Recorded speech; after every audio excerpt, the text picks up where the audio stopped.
6 A ക്ലാസ്സിലാണ് പഠിക്കുന്നത്. എൻ്റെ പേര് വിജയ്. ഞാൻ 6 A ക്ലാസ്സിലാണ് പഠിക്കുന്നത്. ഞങ്ങൾ ഇവിടെ ചിഹ്നവുമായി ബന്ധപ്പെട്ട് ഒരു പ്രവർത്തനമാണ് ചെയ്യുന്നത്.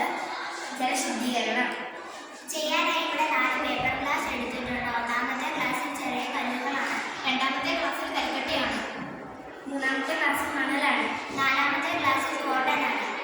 താഴെ ഒരു ചില്ലി ഗ്ലാസ് ഉണ്ട്, അത് വെള്ളം വീഴുമ്പോൾ കാണാറുണ്ട്. നമ്മളിവിടെ ചെയ്യാൻ പോകുന്നത് ആദ്യം ഒന്നാമത്തെ ക്ലാസ്സിൽ ചെളിവെള്ളം ഒഴിക്കുക. അത് രണ്ടാമത്തെയും മൂന്നാമത്തെയും നാലാമത്തെയും ക്ലാസ്സിലെ ചുഴലിലൂടെ താഴെ വീഴുന്നു. അപ്പോൾ ആ വെള്ളം തെളിഞ്ഞതാവും.